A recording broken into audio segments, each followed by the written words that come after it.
제9시 기도 시간에 베드로와 요한이 성전에 올라갈새 나면서 못 걷게 된 이를 사람들이 메고 오니 이는 성전에 들어가는 사람들에게 구걸하기 위하여 날마다 미문이라는 성전문에 두는 자라.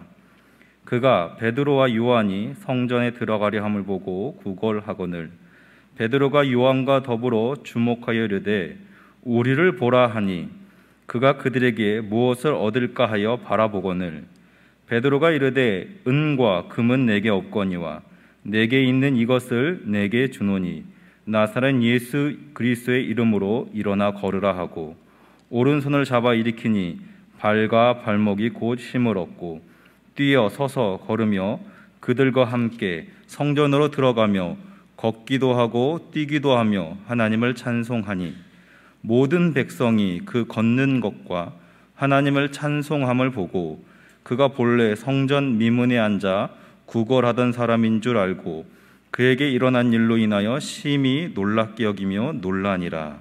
아멘.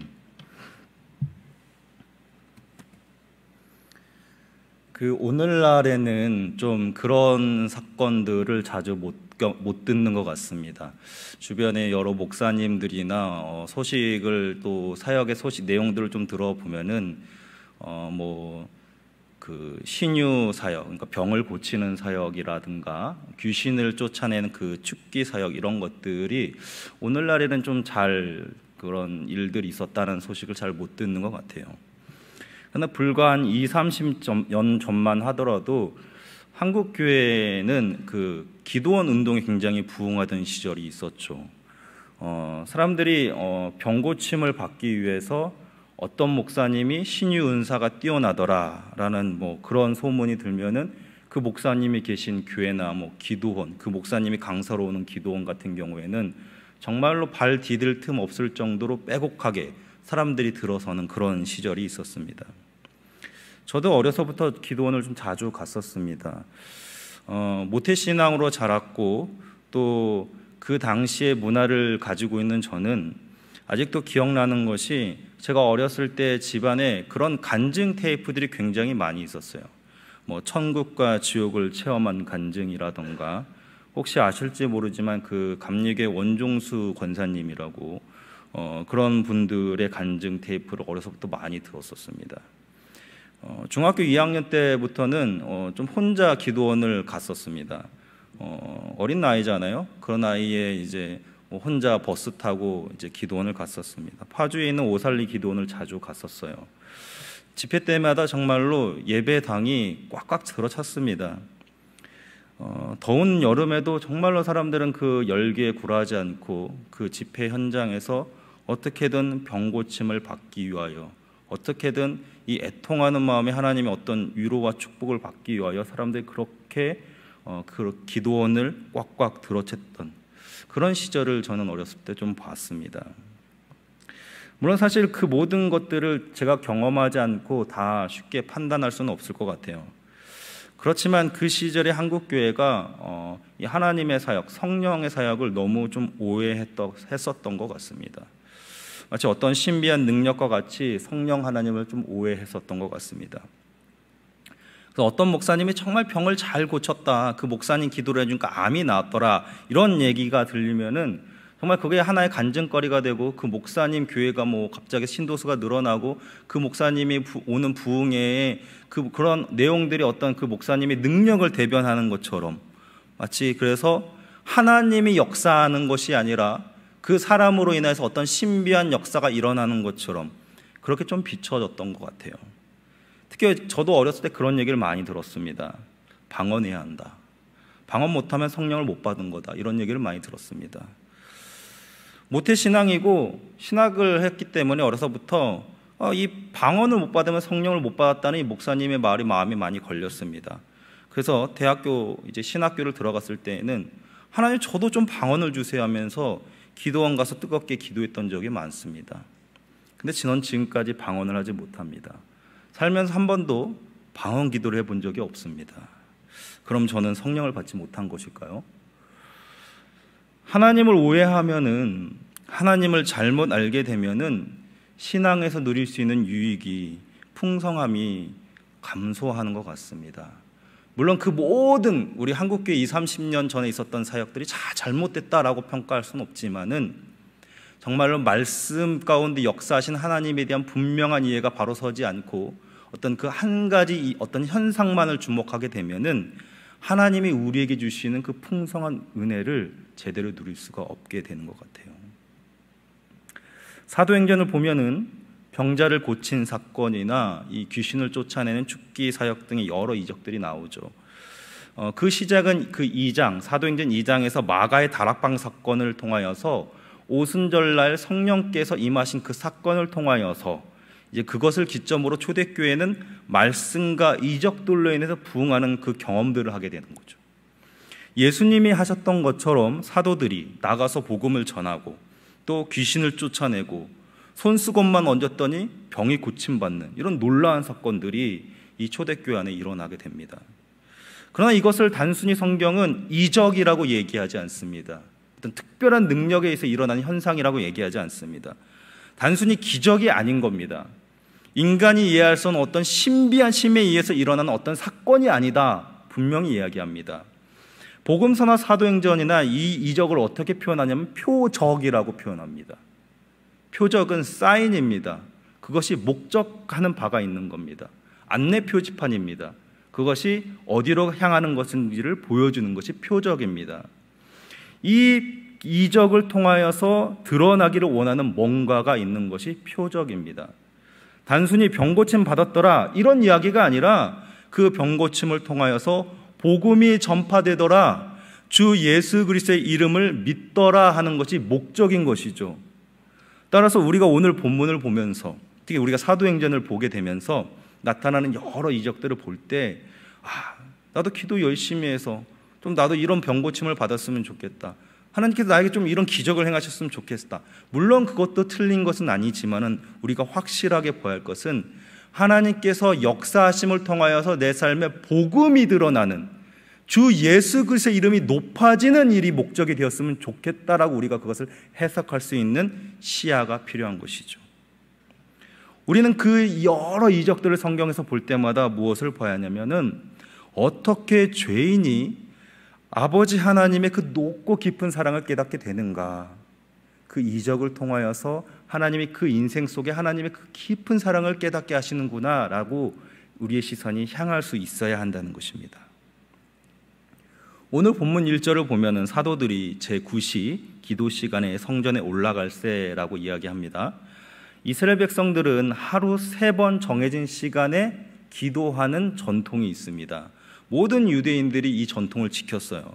물론 예수님을 믿고 과거에 이스라엘이 믿는 그 유대교와 기독교는 엄연히 좀 분리가 되었지만은 그들 안에 복음을 전해야 하는 사도들의 입장에서는 여전히 이 유대인들의 전통을 잘 지켰던 것이죠.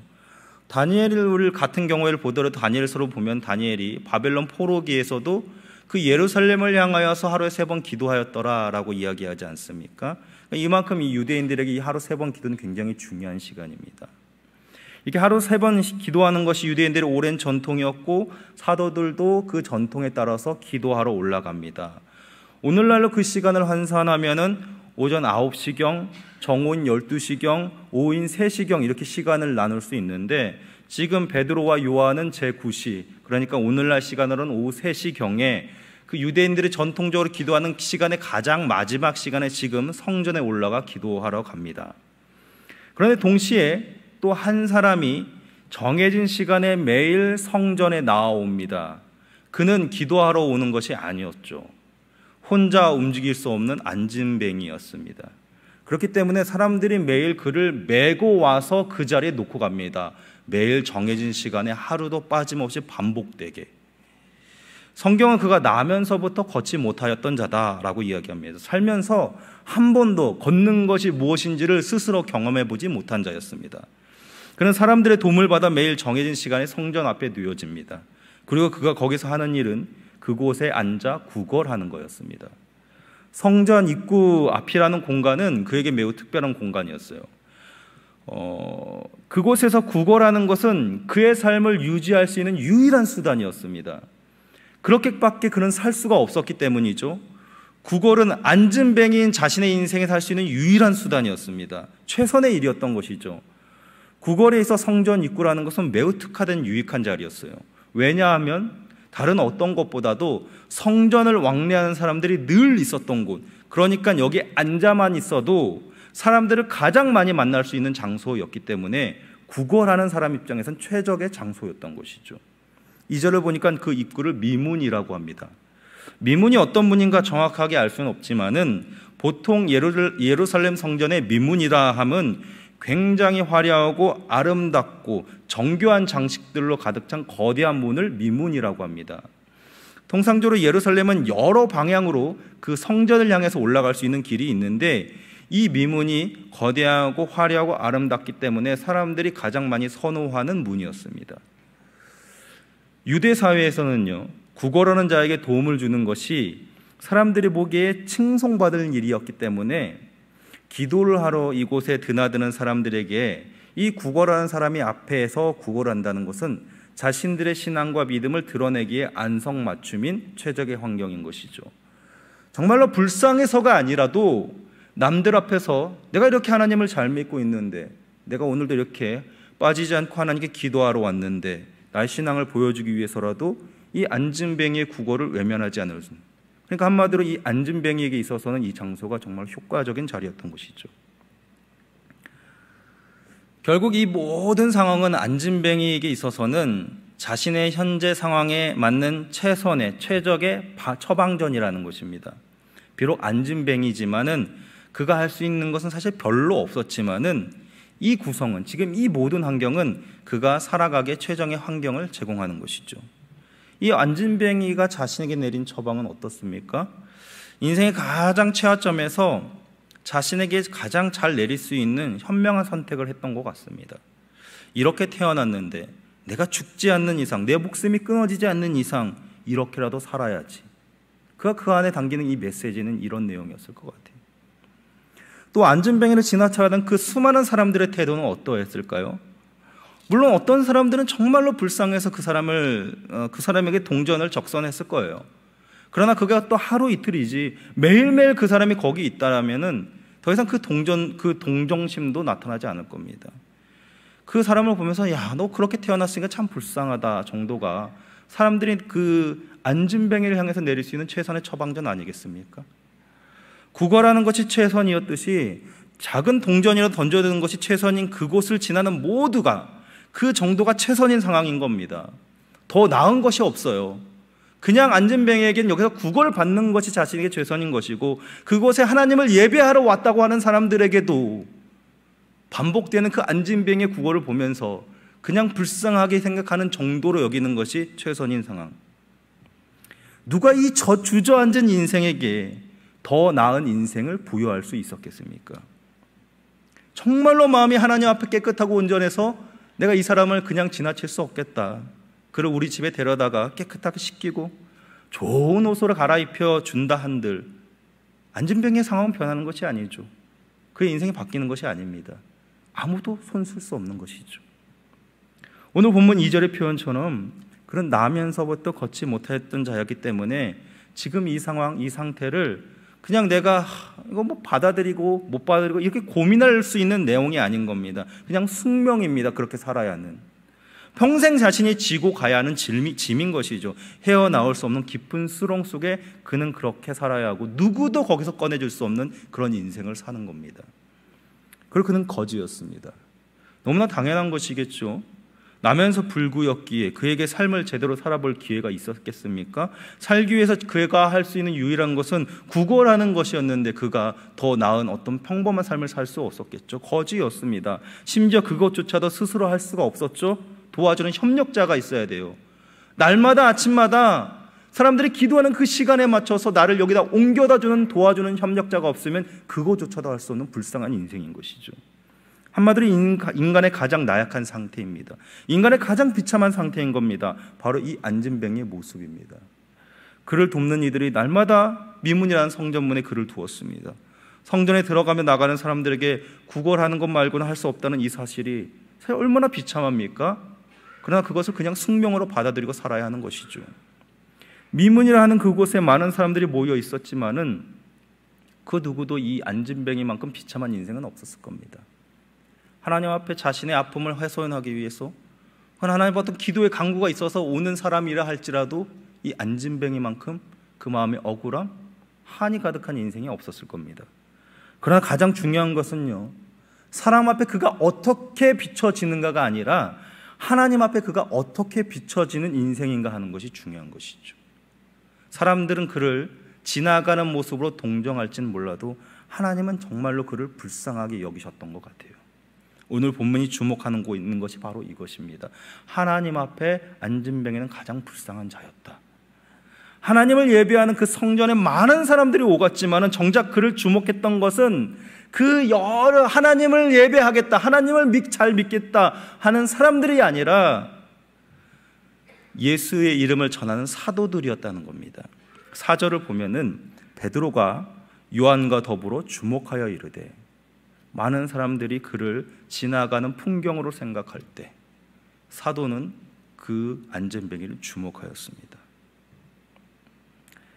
많은 사람들이 이미 일상화되어 버린 이 구걸하는 안진뱅이의 모습은 성전을 정말 처음 방문한 방문객이 아니고서야 전혀 새로운 모습이 아닐 거예요. 365일 내내 그 자리에 있다라면은 어느 정도는 도와줘도 이젠 지긋지긋하지 않겠습니까? 내일도 이 사람은 여기 있을 것이고 내가 오늘 아무리 도와줘도 이 사람 인생은 개선되지 않을 것이기에 다른 사람이 도와주겠지 하는 그런 마음으로 사람들은 일상으로 이미 그것을 받아들이고 있었을 거예요. 그냥 지나쳐가는 나의 하루의 풍경 정도로 그를 이제는 주목하지 않을 것이죠. 사도들에게 이 안진뱅이는 주목하여 눈여겨볼 만한 모습으로 보였습니다. 오히려 정말로 처음 본 것이 아니었을 거예요, 사도들에게도. 왜냐하면 사도들도 유대인이었기 때문에 그 전통에 따라서 늘 그 시간마다 이 성전에 올라갔을 거예요. 그럼에도 불구하고 사도들은 계속 그 안진뱅이를 주목하였던 것 같아요. 반면에 이 안진뱅이는 이미 모든 사람들이 자신을 주목하여 보지 않고 자기도 이 삶 자체가 일상화되었기 때문에 이 사도들을 향해서 특별한 감정을 느끼지 않았을 것입니다. 오히려 안진뱅이는 오랜 구걸의 경험으로 사람들을 걸렀을 겁니다. 돈이 있어 보이는 사람, 구걸하면 왠지 저 사람은 적선해 줄 수 있는 사람들에 대한 감이 그 안에 있었을 겁니다. 생각해보면 사도들의 외형을 봤을 때 뭐 돈이 풍부해 보였겠습니까? 부유한 그 모습으로 보였겠습니까? 전혀 구걸의 대상으로 보이지 않았을 겁니다. 그냥 지나치가는 많은 사람들 중에 하나. 베드로, 요한이 비롯 이 안진뱅이를 주목합니다. 그러나 그의 시선은 무엇이냐면은 이 사람들이 나를 부르니까 오늘 나에게 뭔가 더 특별한 것을 주지 않을까 하는 어떤 기대였습니다. 일반적인 적선이라면은 그냥 지나쳐가면서 지나가면서 바구니에 동전 던져주면 됩니다.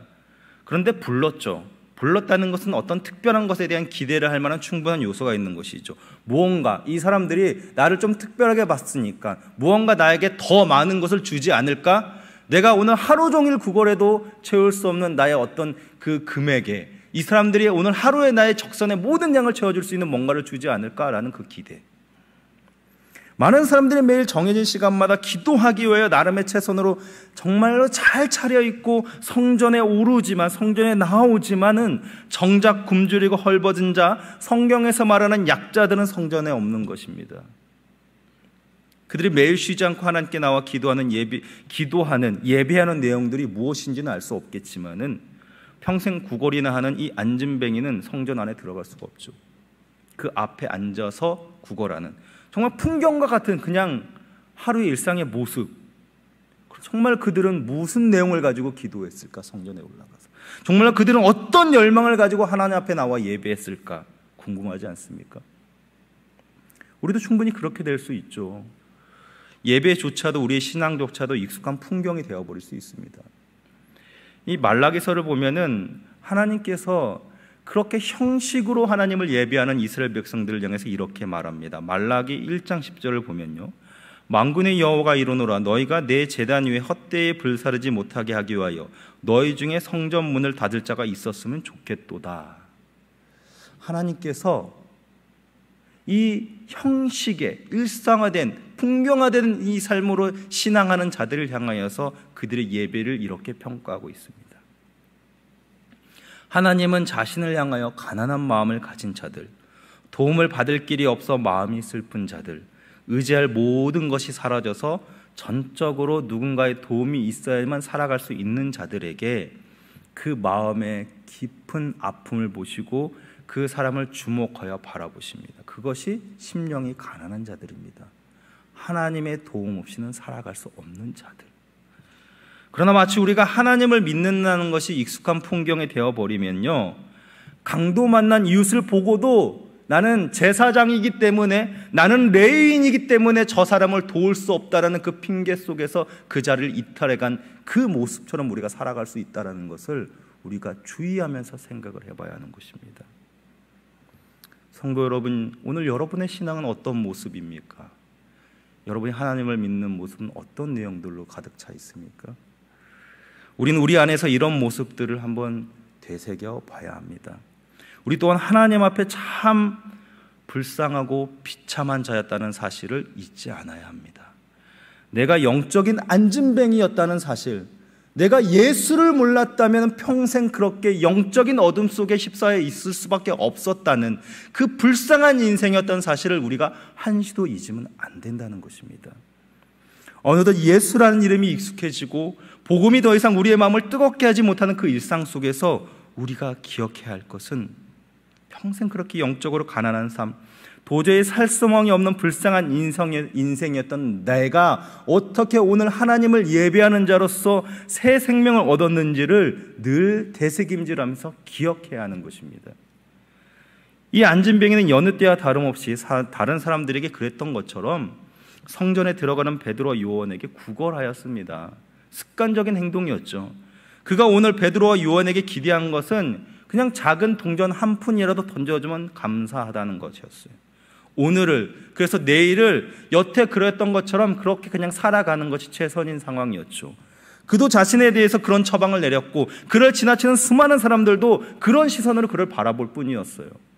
베드로와 요한에게 이 가난하고 불쌍한 자는 정말로 하나님 앞에 구제받아야 할 인생의 모습이었습니다.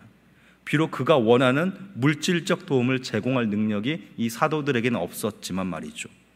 그래서 그런 그에게 베드로가 이렇게 얘기합니다.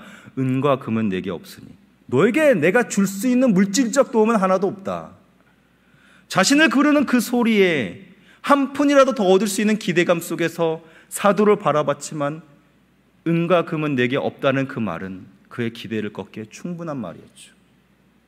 도대체 이 사람이 나를 왜 불렀나? 그러나 곧이어 놀라운 반전이 찾아오죠. 내게 있는 이것을 내게 주노니, 내게 있는 이것을 내게 주노니. 무엇입니까? 나사렛 예수 그리스도의 이름으로 일어나 걸으라. 베드로와 요한에게 물질로 누군가를 풍요롭게 할 능력은 없었습니다. 본인들도 가난한 사도들이었기 때문에 가난을 나눠줄 수는 없잖아요. 그러나 이들에게는 가난한 중에도 모든 사람을 부유하게 하는 능력이 있었습니다. 무엇입니까? 그게 바로 나사렛 예수 그리스도였습니다. 그 이름은 사도들을 통하여 안진뱅에게 아주 강력한 명령을 내립니다. 일어나 걸으라. 명령문이죠. 현재 명령문입니다. 걸을 것이다가 아니라 너가 예수를 잘 믿으면 걸을 것이야. 너가 오늘 여기 열심히 하나님을 소망하면 잘 걸을 수 있을지도 몰라가 아니라 지금 걸으라입니다. 이 말의 원천이 무엇입니까? 이름입니까? 예수의 이름입니까? 여러분 착각하시면 안 돼요. 그게 한국교회가 지난 20-30년 전에 착각했던 일입니다. 그 예수의 이름을 소유해서 내가 뭔가를 할 수 있다는 그 착각, 하나님에 대한 오해죠. 아닙니다. 사도가 했던 것은 예수의 이름으로 그들을 일으켜 세운 것이 아니라 예수 그리스도가 그를 일으켜 세운 것이죠. 예수의 능력이 그를 일으켜 세운 것입니다. 왜 성경이 초반에 이 안진뱅이를 나면서 걷지 못한 자라고 밝힌 이유는 지금 이 사도들이 이 안진뱅이를 일으킨 이 사건이 어떤 요행이나 어떠한 이 신비한 힘이 작용해서 사도들을 통하여서 이 사람을 일으켰다는 모든 상상들을 다 막아놓은 겁니다. 안진뱅이라는 사실에 어떤 변명도 할 수가 없는 것이죠. 그는 걸을 수가 없습니다. 누가 무슨 짓을 하더라도 말이죠. 그런데 사도들이 일어나 걸으라 이 말에 그가 일어날 수 있었던 것은 예수 그리스도가 그를 일으켰기 때문입니다. 예수 그리스도의 그 능력이 이 장소 미문 앞에 이 안진뱅이를 일으킨 것입니다. 베드로 사도가 요한 사도가 용하였더라가 아니라 그들이 믿는 예수가 이 안진뱅이를 일으킨 겁니다. 사도들이 한 것은 그 이름에 대한 확신, 그 예수에 대한 확신을 가진 것이죠. 그리고 사도들의 확신은 복음에 대한 증인으로서의 자각이었습니다. 잊지 않고 하루도 빠짐없이 성전을 나오는 것은 정말 중요하죠. 물질을 가지고 이 불쌍한 인생을 향해 나눠주는 것도 굉장히 복된 일입니다. 그러나 정말로 중요한 것은 예수 그리스도에 대한 증인으로서의 사명인 것입니다. 그것이 가장 부유한 것이기 때문입니다. 그것이 가장 중요한 것이고 어느 인생을 막론하고 가장 필요한 것이기 때문입니다. 그것이 복음의 증인된 자세인 것입니다. 사도들이 보기에 성전에 나오는 사람들의 일상에서 밀려난 이 안진뱅이는 복음이 필요한 것이었습니다. 은과 금이 필요했던 것이 아니라, 하루를 겨우 연명할 수 있는 동전이 필요했던 것이 아니라 이 인생에 필요한 것은 복음이었습니다. 그가 자신에 내렸던 처방, 나는 오늘 먹을 양식을 위해서 작은 동전 몇 입이라도 좀 있어야 돼라는 그 자신 인생에 대한 처방이 중요한 것이 아니라, 너는 너에게 필요한 것은 무엇인지 아니? 너의 인생에 가장 중요한 것은 복음이다. 너를 온전히 치유하고 일으킬 수 있는 것은 예수를 아는 것일 뿐이다. 그가 십자가에 못 박힌 나사렛 예수다. 그 복음을 전한 겁니다. 그 결과는 인생을 바꿔놓았죠. 8절을 보니까 일으킴 받은 이 자가 평생 한 번도 해보지 못한 일을 합니다. 무엇입니까? 걷기도 하고 뛰기도 합니다. 그 기쁨이 얼마나 큰지 하나님을 찬송합니다. 비로소 그 안에 은과 금이 아니라 참 생명으로 살아갈 그 생명이 태동하게 된 것이죠. 예수 그리스도 안에 참 생명이 있는 겁니다. 생명을 얻는 자는 은과 금의 가치와 생명을 바꾸지 않는 것이죠. 바꿀 수가 없는 겁니다. 사도들은 그것을 잘 알기 때문에 그에게 적선이 아니라 예수의 이름을 전한 것이죠. 오늘 이 말씀을 우리가 잘 정리를 하면서 적용과 권면을 좀 드리겠습니다. 이 본문의 내용을 쭉 보다 보면은 뒷장의 4장 22절에 난데없이 이런 얘기가 나옵니다. 이 표적으로 병 나은 사람은 40여 세나 되었더라. 정말로 뜬금없이 갑자기 3장에서 이 안진뱅이 사건을 다루고 나서 그가 다 고침을 받고 사람들 앞에 정말로 하나님을 찬양한 어떤 증인이 되고 나서, 그리고 나서 예루살렘이 막 소란스러워져요. 소동이 일어납니다. 사람들이 어떻게 이 사람이 걷었나 궁금해하면서 사도들을 붙잡습니다. 그리고 사도들이 그 앞에서 죽임당한 예수가 부활했다는 사실을 전하니까 그것이 종교 지도자의 소리 귀에 들어가서 그들이 또 신문 받는 자리까지 끌려갑니다. 그것이 4장까지 이어지죠. 그런데 3장 후반부와 4장 전체가 이 내용을 다루고 있는 와중에 이 갑자기 뜬금없이 4장 22절에 이 표적으로 병 나은 사람은 40여 세나 되었더라라는 이 나이를 기록하고 있는 겁니다. 3장, 4장 이 두 장을 통틀어서 이 고침받은 사건은 굉장히 적은 분량인 거예요. 오히려 이후에 사도들이 죽은 자 가운데서 부활하신 그 예수를 담대히 전했다는 이 사건이 더 큰 비중을 차지하고 있어요.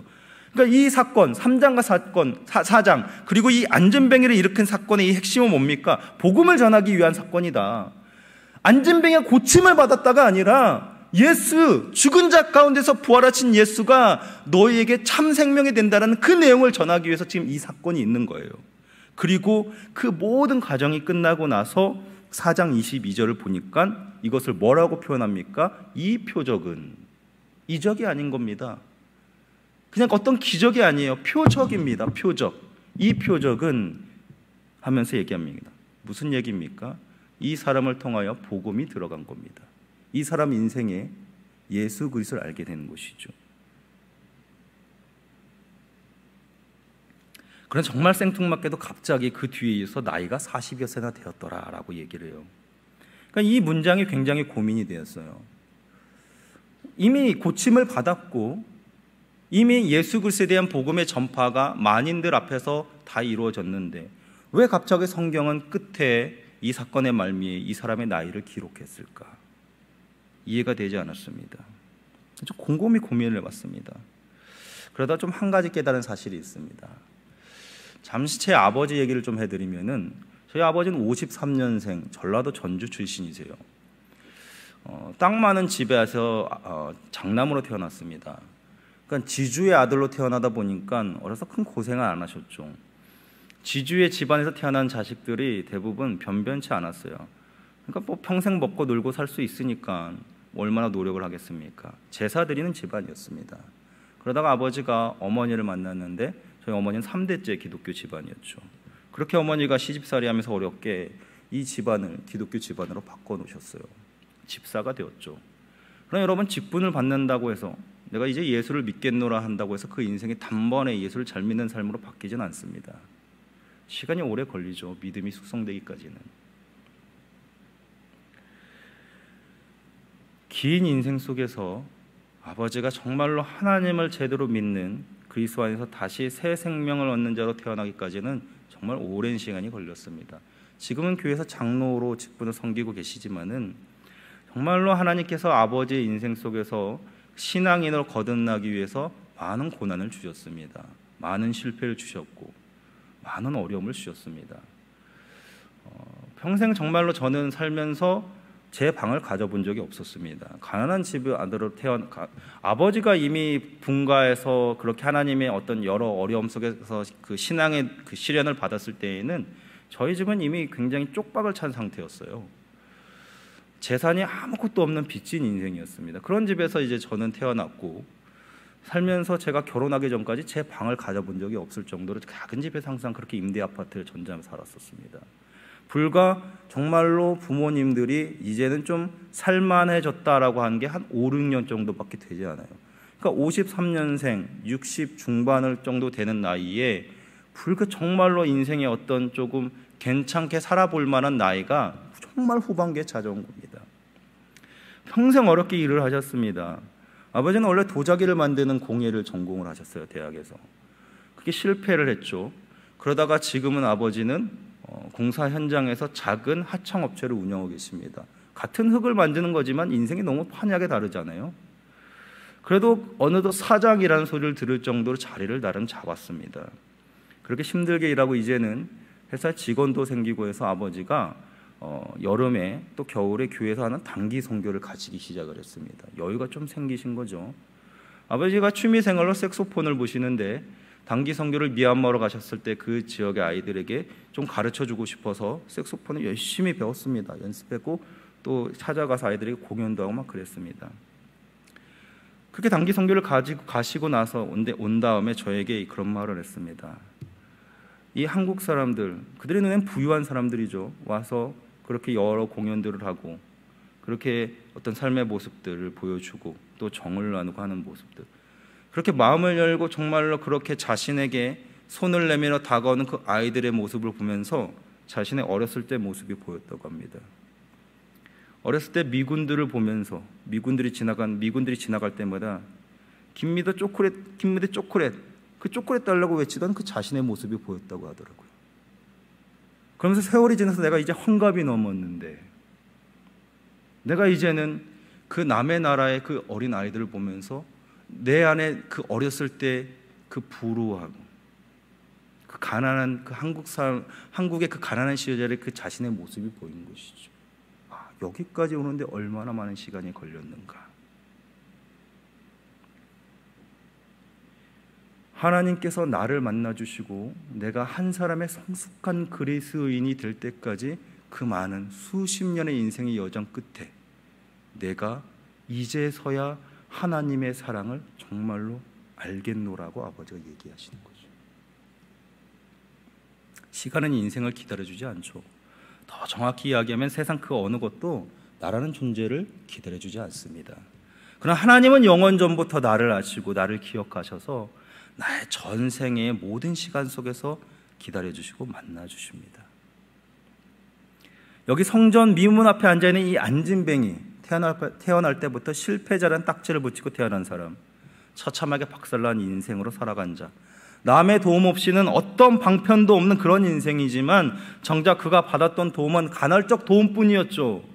아무리 하나님을 믿는 사람들이 그 앞에 지나가더라도 자기의 인생을 어떻게 해결해 줄 수가 없었습니다.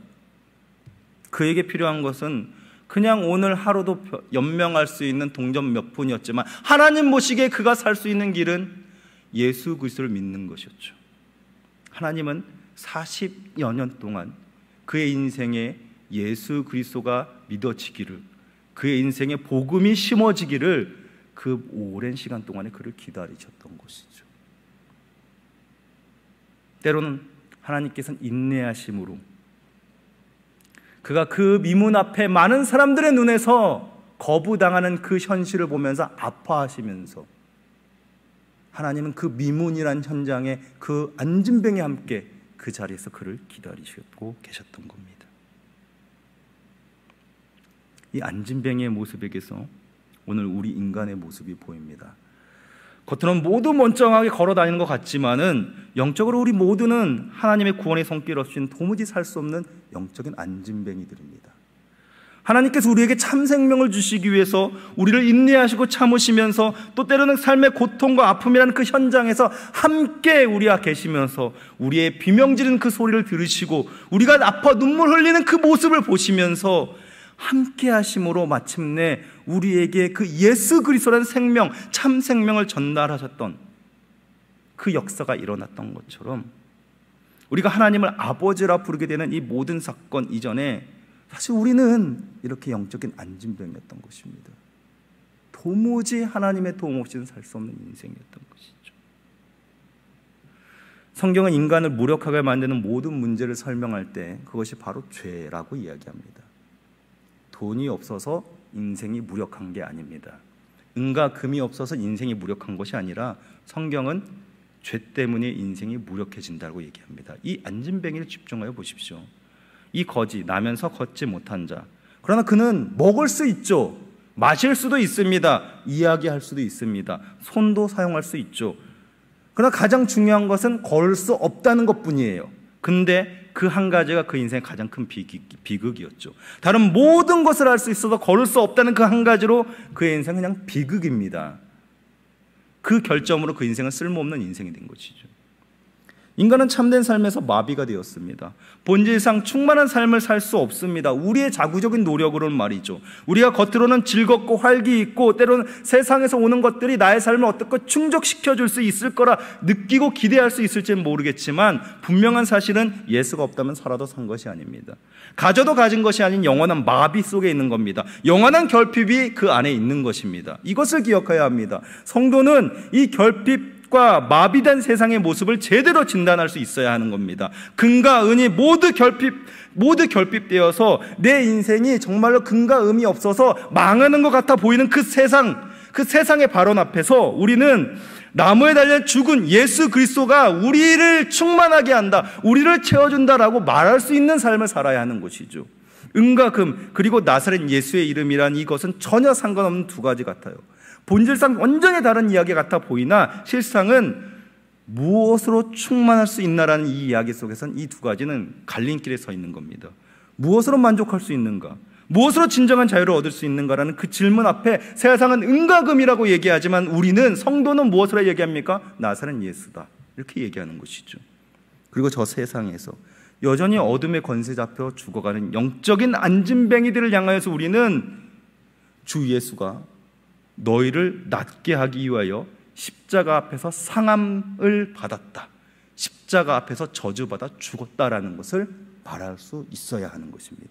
어떻게 말을 합니까? 우리의 삶이 은과 금으로 된 충족이 아니라 나사렛 예수를 통한 결핍의 자유, 충족의 기쁨을 누림으로써 우리는 세상에 그것을 증명하는 것이죠. 오늘도 말씀을 기억하시면서 우리 귓가에 생생하게 울리는 이 소리를 들으시기 바랍니다. 은과 금은 내게 없거니와 내게 있는 이것을 내게 주노니 나사렛 예수 그리스도의 이름으로 일어나 걸어라. 주 예수께서 우리에게 주신 이 참 생명이 우리 삶의 힘이 되고 우리 삶에 역동하는 능력이 되어서 우리 영혼을 깨우는 능력이 되기를 주님의 이름으로 간절히 소망합니다. 기도하겠습니다. 하나님, 예수 그리스도의 그 십자가 죽으심과 부활의 능력이 없으면 우리는 참으로 무지하고 우린 참으로 어려운 속에서 살아갈 수밖에 없는, 영원한 어둠 속에서 살아갈 수밖에 없는 그런 영적인 안진뱅이였다는 사실을 배우게 됩니다. 하나님, 우리가 자격이 없고 우리는 스스로 인생을 헤쳐나갈 능력이 없음에도 불구하고 하나님이 일찍이 우리를 점 찍으시고 우리를 기억하시고 우리를 아셔서 우리의 인생 속에 찾아오심으로 내가 이제는 새 생명 안에 일어나 걷는 은혜로 영적인 참 자유를 누리며 살아감을 똑바로 알고 고백할 수 있는 복된 인생이 되기 원합니다. 하나님, 우리가 말씀을 통하여 다시금 세상을 향해 나아갈 때 은과 금이 충만해야지 살 수 있다라는 그 세상의 외침 앞에, 그런 발언 앞에 우리의 마음을 온전히 붙잡으며 내게 있는 나사렛 예수로 말미암아 나는 모든 결핍에서도 충분히 살 수 있는 자유가 있음을 고백할 수 있는, 증명할 수 있는 복된 인생들 되게 하여 주시옵소서. 감사드리며 사랑이 많으신 예수님 이름으로 기도하옵나이다. 아멘.